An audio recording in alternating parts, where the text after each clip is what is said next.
that this is the 27th anniversary of the signing of the Americans with Disabilities Act. Mr. President, the Senate is not in order. Senate will be in order. Thank you, Mr. President. Mr. President, this legislation, known as the Americans with Disabilities Act, is 27 years old today. It's a piece of legislation that both recognizes and guarantees the rights of people with disabilities. It is at its heart a civil rights bill. Senate will be in order. The ADA is a civil rights bill, one that promotes and promises liberty and freedom for people with disabilities. The liberty and freedom that all Americans are promised, that our founding documents guarantee, and that we in the Senate are charged with protecting for all citizens. We should be celebrating the liberty and freedom of people with disabilities, but instead of having a celebration of the Americans with Disabilities Act on this anniversary day, the Senate Republican bill that I guess now is the House, basically the House bill that we're on right now, that bill threatens that freedom, threatens that liberty that was accorded in the Americans with Disabilities Act with regard to those with disabilities. Now, I've heard a lot of speeches from this floor by Republican colleagues about freedom and liberty in the context of health care. Lots of speeches about both of those words. But I would argue that if you consider this legislation and the Senate versions of it that came after the House bill, all of these Republican health care bills were really simply about decimating Medicaid, limiting community-based care, cutting long-term services and support that will rob people with disabilities of their rights that the Americans with Disabilities Act advanced. I think everyone here knows the story, the disability story. I'll just do a quick summary. For centuries, people with disabilities have been placed against their will in institutions like this one. This is a building in Pennsylvania. When it was open and operating, it was known as Pennhurst. But there were lots of places like this across the country, not just in one or two states. These institutions were, in fact, over time, warehouses where people had few, if any, rights. They were told what time to wake up, what time to go to bed, what time to eat, and when to eat, and they were told they could never leave. That was the basic set of rules that they lived by when they lived in institutions like that. These were places where choice was unknown, where freedom, liberty, and self-determination were also unknown.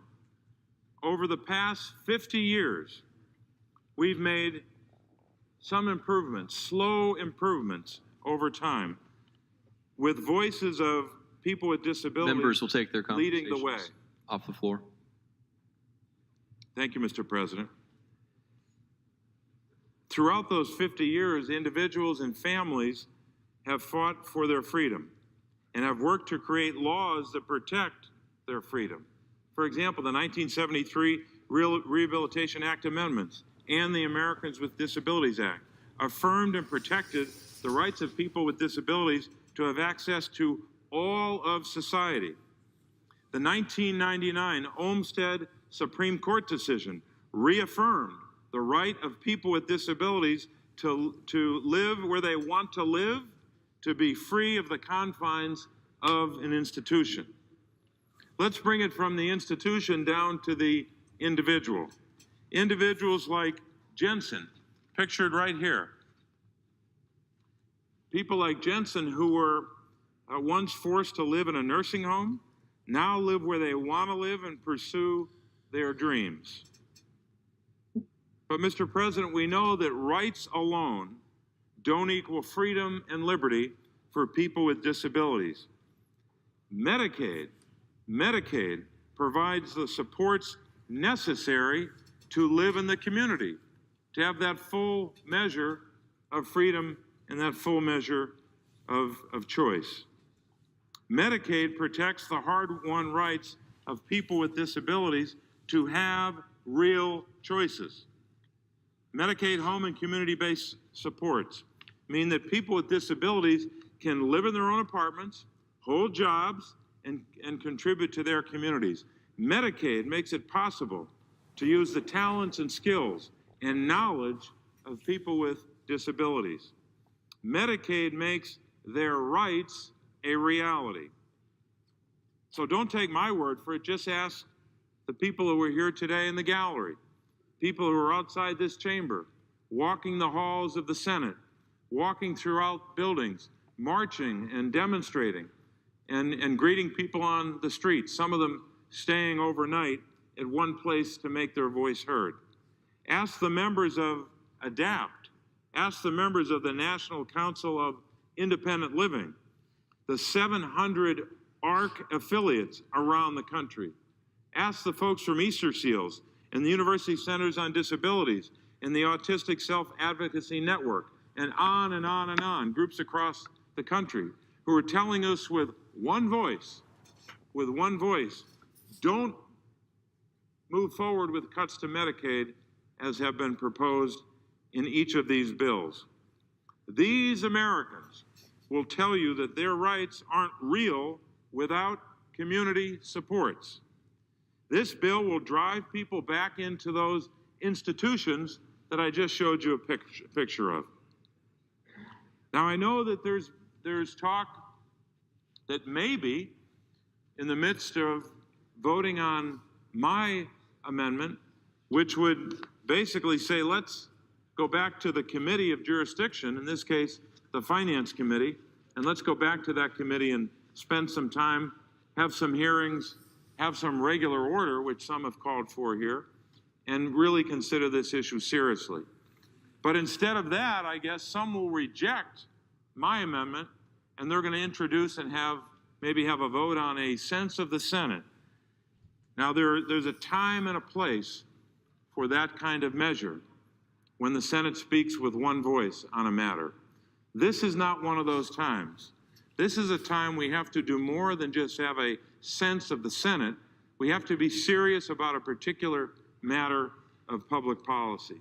In this case, making sure that we protect people with disabilities so they have all the rights, all of the promises fulfilled in the Americans with Disabilities Act and other legislation as well. So we're hearing that there might be a sense of the Senate. Senator will suspend. Thank you. Thank you, Mr. President. There might be a sense of the Senate being offered as a side-by-side to the amendment that I will offer. This is totally inadequate in terms of the serious issue that we're here to talk about. In this case, protecting people with disabilities. It's a totally inadequate response to that. The people with disabilities who are in the gallery here or in the reception area, who are back at home in congressional districts and states, those folks in each and every community around the country want to ensure that the promise we made to them in the ADA and in other measures will be kept, that we keep our promise. If Medicaid community-based services are slashed, statements by the Senate won't help very much. Now, what do we have in front of us, or what we will likely have in front of us in the next couple of hours, or between today and tomorrow? I know it's been described a lot of ways if the Republicans want to get there. Here's the way I describe it. It's a congressional Republican scheme that they're working on to get to not repeal and replace. In this case, it would be repeal and decimate. Decimating Medicaid, repealing the entire Patient Protection and Affordable Care Act. Now, some here will argue that they can support this because this next version, this scheme, will not include Medicaid and will likely not even include tax cuts for the very wealthy. Well, cuts to Medicaid have been the core of every version of every House bill and every version. Thank you, Mr. President. Cuts to Medicaid have been at the core part of every House version of health care, every Senate bill that we've seen so far. So they will get to those cuts one way or another, and they'll also get to the tax cuts for the super rich. The bill that we're debating, H.R. 1628, as you know, creates block grants in the context of Medicaid. Block granting may be, in a sense, sending to the states a limited amount of money and saying good luck when you have to balance your budget and pay for Medicaid services. It'll have per capita caps, which would again limit what states can do in terms of the dollars they have. Or it would just continue to have, as every bill has had, cuts to Medicaid, the likes of which we've never seen. Sometimes over $800 billion, sometimes over $700 billion, but in that neighborhood of hundreds and hundreds of billions of cuts to Medicaid. So this next version of the Senate bill will do the same. So when you consider the cuts to Medicaid juxtaposed with the breaks, the tax breaks given to the super rich, really giveaways, there's no other word I can come up with other than obscene. There are probably other words, but that's, I think, a good description of what that is. That's one of the reasons why these measures have been so unpopular across the board with every income group.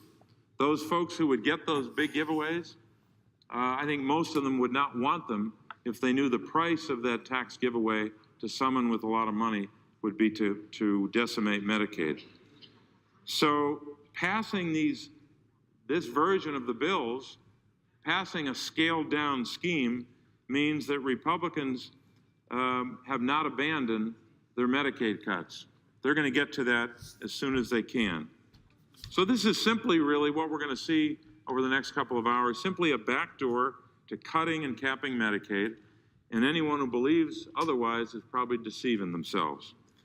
What we need is serious policies crafted to ensure long-term supports and services that provide and guarantee community-based services, that promotes choice and freedom for people with disabilities. This bill doesn't promise freedom or liberty. It doesn't promise the choice to live in a community and to be part of a family, like that family, where one member of that family has a disability and gets to live in a house with other members of the family. That is not possible for many Americans without Medicaid. So for people with disabilities, this bill is anything but a bill that would enhance freedom or enhance choice. This bill would in fact be an anti-freedom bill when it comes to people with disabilities.